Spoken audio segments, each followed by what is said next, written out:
Olá, que a paz de nosso Senhor Jesus Cristo esteja contigo.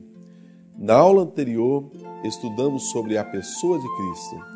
Aprendemos sobre a deidade de nosso Senhor. Vimos a sua pré-existência desde um princípio indefinido. Estudamos sobre a sua marcante presença nas páginas do Antigo Testamento. Aprendemos até mesmo que o grande Eu Sou do Antigo Testamento é o próprio Deus Filho. Nesta aula, estudaremos sobre a pessoa do Espírito Santo. Vamos encontrá-lo nas páginas do Antigo Testamento e a sua atuante presença no Novo Testamento, no plano da redenção. A primeira palavra que aparece nas Escrituras Sagradas, que traduzimos por Espírito, é o hebraico Ruá. Ruá é, na verdade, no sentido etimológico, a potência de YHWH. É a respiração de Elohim, o hálito de Deus. Esta palavra é o mesmo Atma do sânscrito, o Den dos persas, o pneuma dos gregos, que derivou tantas palavras para o nosso idioma, como pneu, pneumonia e todas as outras relacionadas a ar.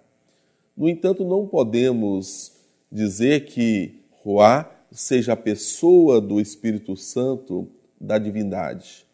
Nem tampouco podemos dizer que Ruá é um ar comum, porque é a respiração do próprio Deus. Como vimos na criação, Ruá é o sopro de Deus que deu vida a Adão. Por isso é o símbolo do Espírito Santo. São muitas as passagens bíblicas que apresentam a palavra Ruá, quase todas traduzidas por Espírito, mas temos outros símbolos do Espírito Santo na palavra de Deus. O Espírito Santo é simbolizado pela água, pelo fogo, pelo óleo. Tudo isso são símbolos, figuras de linguagem em que a palavra de Deus emprega para nos apresentar a missão grandiosa do Espírito Santo. Temos exemplos diferentes que a palavra também foi traduzida por poder. E um exemplo típico é a história de Elias e Eliseu. Vamos ver o que diz a palavra do Senhor. Sucedeu, pois, que, havendo eles passado, Elias disse a Eliseu: Pede-me o que queres que te faça, antes que seja tomado de ti. E disse Eliseu: Peço-te que haja porção dobrada de teu espírito sobre mim. E disse: Coisa dura pedistes. Se me vires quando for tomado de ti, assim se te fará. Porém, se não, não se fará. E sucedeu que, indo eles andando e falando, eis que um carro de fogo, com cavalos de fogo, os separou um do outro, e Elias subiu ao céu num redemoinho. O que vendo Eliseu clamou: meu pai, carros de Israel e seus cavaleiros, e nunca mais ouviu. E travando dos seus vestidos, os rasgou em duas partes. Também levantou a capa de Elias, que lhe caíra, e voltou-se e parou à borda do Jordão. E tomou a capa de Elias, que lhe caíra, e feriu as águas, e disse: Onde está o Senhor Deus de Elias? Então feriu as águas, e se dividiram elas para uma e outra banda. E Eliseu passou. Vendo-o, pois, os filhos dos profetas que estavam de fronte em Jericó, disseram: O espírito de Elias repousa sobre Eliseu. E vieram-lhe ao encontro e se prostraram diante dele em terra. 2 Reis 2, 9-15. Se olhássemos com o olhar natural, de um homem natural, poderíamos até dizer que o espírito de Elias estava na sua capa. Mas, na verdade, o poder que Elias possuiu e depois Eliseu passou a possuir é o poder de Deus em uma vida consagrada, o que hoje atualmente chamamos de unção. Falando de unção, a unção tem um sentido histórico. Os guerreiros antigos, quando iam à guerra, deitavam-se óleo em suas cabeças e também em seu escudo para poder deslizar as armas do inimigo. Isso lhe dava a proteção. O emprego do óleo tem um sentido real também. Sempre que um rei estava para tomar posse de seu reino, deitava-se óleo sobre a sua cabeça para lhe dar a estética de realeza. O óleo também era empregado no caso das enfermidades. Quando uma pessoa tinha uma chaga, uma úlcera, empregava-se óleo no sentido terapêutico.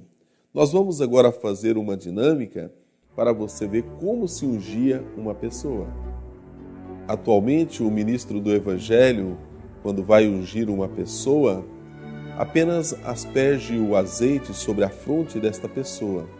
Mas no Antigo Testamento era um pouco mais exagerado.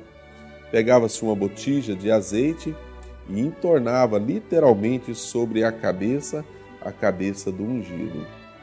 Uma pessoa ungida quer dizer exatamente que está protegida contra os ataques de Satanás, é uma pessoa que tem um aspecto real e é curada de todas as suas enfermidades espirituais e físicas. Vamos ver agora alguns exemplos bíblicos de unção. No livro de Levítico, no capítulo 8, versículos 10 a 12, apresenta a unção do tabernáculo e de Arão como sumo sacerdote. No livro de Números, no capítulo 11, versículos 17, 24 e 25, apresenta a unção dos 70 anciãos.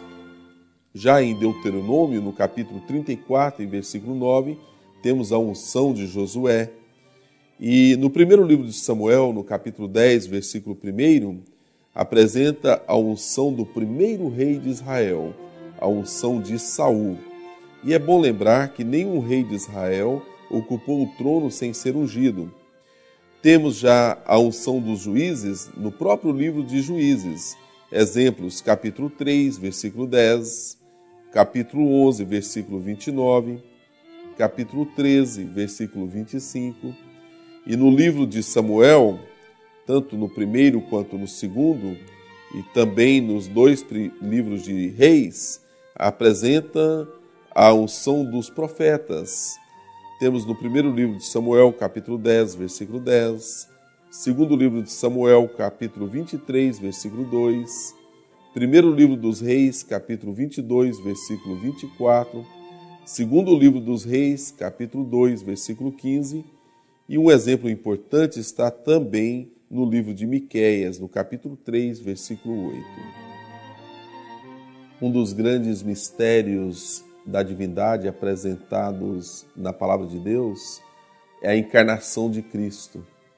A encarnação de Cristo é representada pela figura do Messias no hebraico, que significa ungido, e de Cristo no grego, que significa ungido.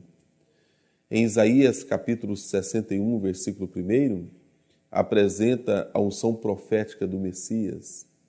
E uma leitura muito solene sobre o Espírito Santo, nós encontramos no Salmo 139. Tu me sondaste e me conheces. Tu conheces o meu assentar e o meu levantar. De longe entendes o meu pensamento. Cercas o meu andar e o meu deitar, e conheces todos os meus caminhos. Sem que haja uma palavra na minha língua, eis que, ó Senhor, tudo conheces. Tu me cercaste em volta e puseste sobre mim a tua mão. Tal ciência é para mim maravilhosíssima, tão alta que não a posso atingir. Para onde me irei do teu espírito, ou para onde fugirei da tua face? Se subir ao céu, tu aí estás. Se fizer no céu a minha cama, eis que tu ali estás também. Se tomar as asas da alva, se habitar nas extremidades do mar, até ali a tua mão me guiará e a tua destra me susterá. Se disser, de certo que as trevas me encobrirão, então a noite será luz à roda de mim. Nem ainda as trevas me escondem de ti, mas a noite resplandece como o dia. As trevas e a luz são para ti a mesma coisa. Pois possuíste os meus rins, entreteceste-me no ventre de minha mãe. Eu te louvarei, porque de um modo terrível e tão maravilhoso fui formado. Maravilhosas são as tuas obras, e a minha alma o sabe muito bem. Os meus ossos não te foram encobertos, quando no oculto fui formado e entretecido como nas profundezas da terra. Os teus olhos viram o meu corpo ainda informe, e no teu livro todas estas coisas foram escritas, as quais iam sendo dia a dia formadas, quando nem ainda uma delas havia. E quão preciosos me são, ó Deus, os teus pensamentos! Quão grandes são as somas deles! Se as contasse, seriam em maior número do que a areia. Quando acordo, ainda estou contigo.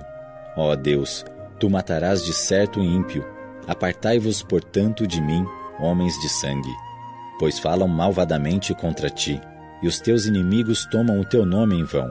Não aborreço eu, ó Senhor, aqueles que te aborrecem, e não me aflijo por causa dos que se levantam contra ti? Aborreço-os com ódio completo, tenho-os por inimigos. Sonda-me, ó Deus, e conhece o meu coração. Prova-me e conhece os meus pensamentos, e vê se há em mim algum caminho mau, e guia-me pelo caminho eterno. Salmo 139. Um culto só pode ser assistido pelo próprio Deus, mas há um relato muito interessante da palavra do Senhor, que se encontra no livro do profeta Isaías, um relato que o próprio Deus permite Isaías assistir um pouco do culto. Está registrado no capítulo 6, do versículo 1 até o verso 9. Vamos conferir e fazer uma interessante análise deste texto. No ano em que morreu o rei Uzias, eu vi ao Senhor assentado sobre um alto e sublime trono, e o seu séquito enchia o templo. Os serafins estavam acima dele. Cada um tinha 6 asas. Com 2 cobriam os seus rostos, e com 2 cobriam os seus pés, e com 2 voavam. E clamavam uns para os outros, dizendo: Santo, Santo, Santo é o Senhor dos exércitos. Toda a terra está cheia da sua glória. E os umbrais das portas se moveram com a voz do que clamava, e a casa se encheu de fumo. Então disse eu: Ai de mim, que vou perecendo, porque eu sou um homem de lábios impuros, e habito no meio de um povo de impuros lábios, e os meus olhos viram o Rei, o Senhor dos exércitos. Mas um dos serafins voou para mim, trazendo na sua mão uma brasa viva, que tirara do altar com uma tenaz. E com ela tocou a minha boca, e disse: Eis que isto tocou os teus lábios, e a tua iniquidade foi tirada, e purificado o teu pecado. Depois disto, ouvi a voz do Senhor que dizia: A quem enviarei, e quem há de ir por nós? Então disse eu: Eis-me aqui, envia-me a mim. Então disse ele: Vai, e dize a este povo: Ouvis de fato, e não entendeis, e vedes em verdade, mas não percebeis. Isaías 6, 1-9. Analisemos a visão do jovem profeta por 3 ângulos. Primeiro, Isaías viu o próprio Senhor assentado em um alto sublime trono, ou seja, viu o YHWH.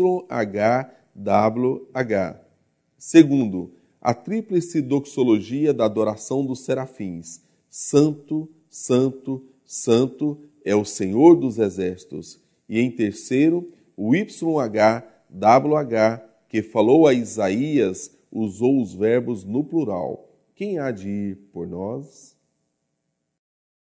Em primeiro lugar, precisamos saber qual pessoa da divindade foi vista pelo profeta Isaías, já que estudamos na segunda aula que a pessoa do Pai nunca foi vista por homem algum.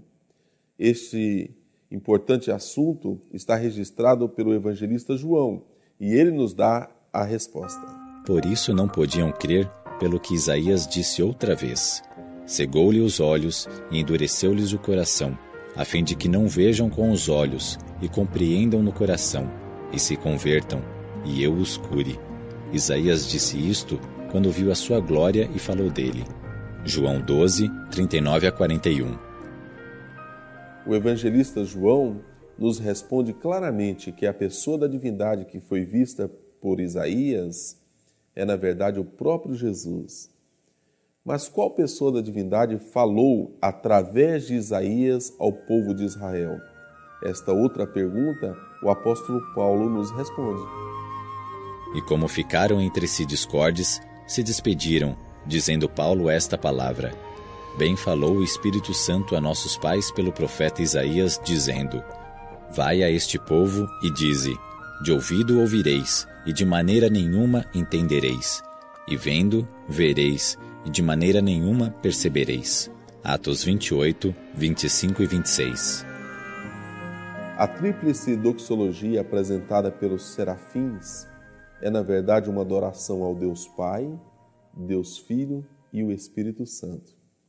Vamos ver agora uma obra de contrafação. Contrafação é, segundo o dicionário da língua portuguesa, uma obra reproduzida fraudulentamente, uma farsa. Satanás sempre criou contrafações contra os planos de Deus e contra as verdades divinas. No assunto de divindades, não seria diferente. Conhecedor da divindade real, ele criou divindades pagãs em muitas culturas. Por exemplo, nós temos no Egito a trindade Ísis, Osíris e Horus. Nós temos na Índia Brahma, Vishnu e Shiva. Na Grécia, Zeus, Urano e Gaia. E em muitas outras culturas pagãs existem trindades.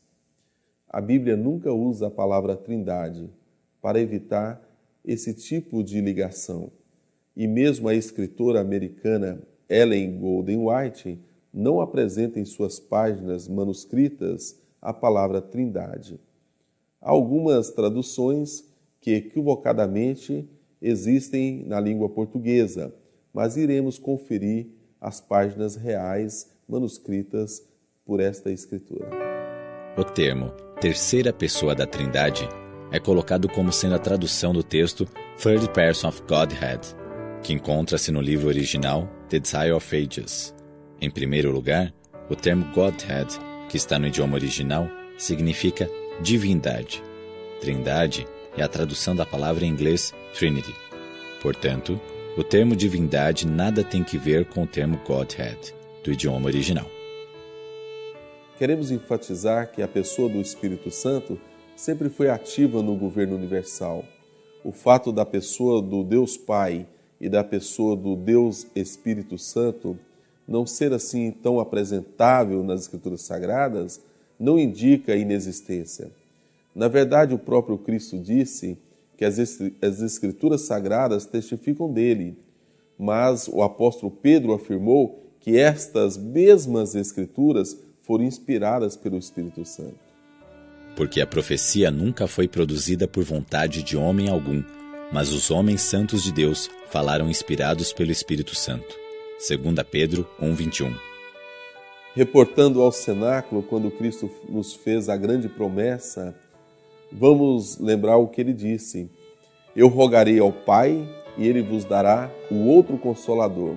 A principal missão do Espírito Santo na era cristã é ser o advogado que intercede. Mas existem outras missões do Espírito Santo no Novo Testamento. E vamos dar alguns exemplos. Dá poder aos evangelistas, conforme está registrado em Atos, capítulo 1, versículo 8. Interceder por nós, carta aos Romanos, capítulo 8, versículo 26. Ensinar-nos as coisas espirituais, primeira carta aos Coríntios, capítulo 2, versículo 13. E selar os que creem em Cristo, carta aos Efésios, capítulo 1, versículo 13.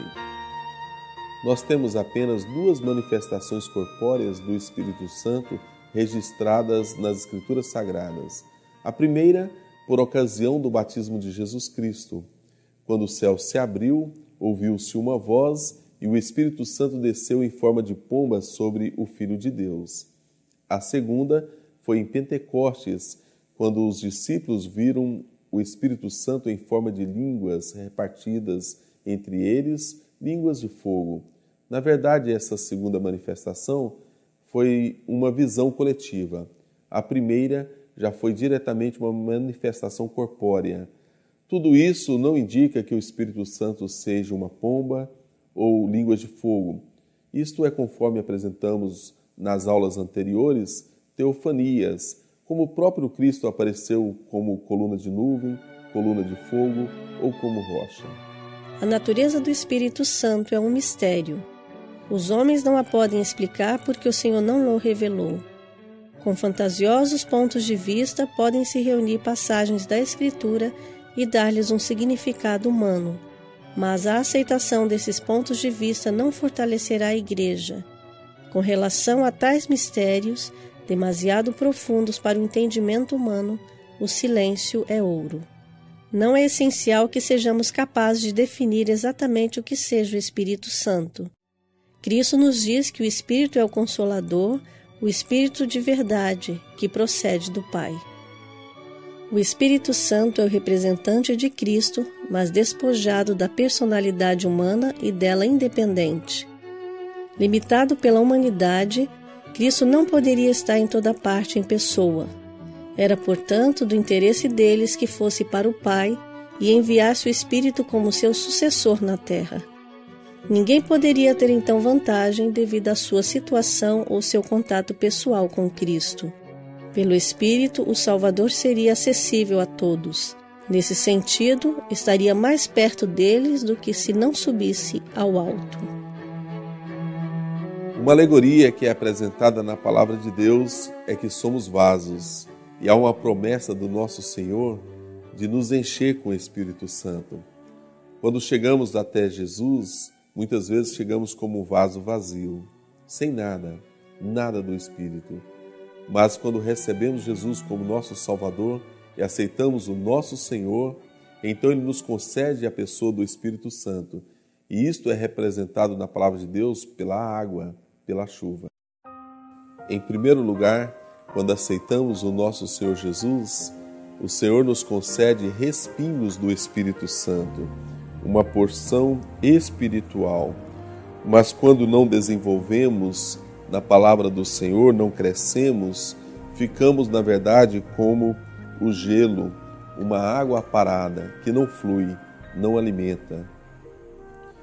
Porém, nosso Senhor, generoso como é, quando nos convertemos e nos arrependemos, Ele nos concede mais e faz de nós um rio de água viva, um rio para curar e sarar as águas, as terras secas.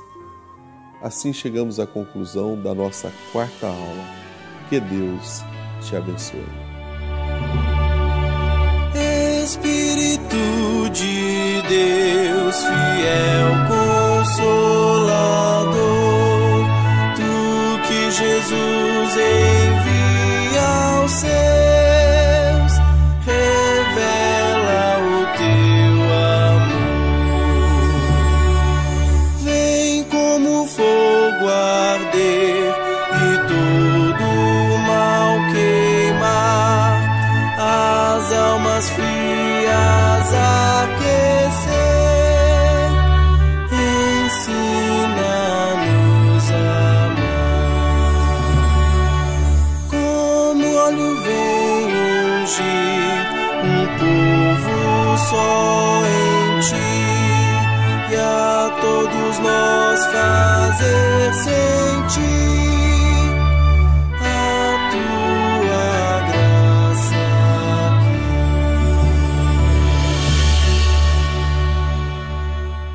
Bem, chegamos com a graça do nosso Senhor ao final da quarta aula. Uma aula interessante que estudamos sobre a pessoa do Espírito Santo, a sua missão, o nosso Consolador. Convido você para estar conosco na próxima aula, quando estudaremos sobre as Escrituras Sagradas. Vamos estudar sobre a formação do cânon do Antigo Testamento e do Novo Testamento. Quem são os autores dos livros sagrados? Em quais línguas foram escritos?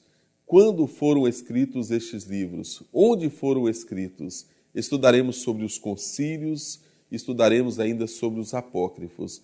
Muitas coisas interessantes. São imprescindíveis para o seu conhecimento bíblico. Você não pode perder.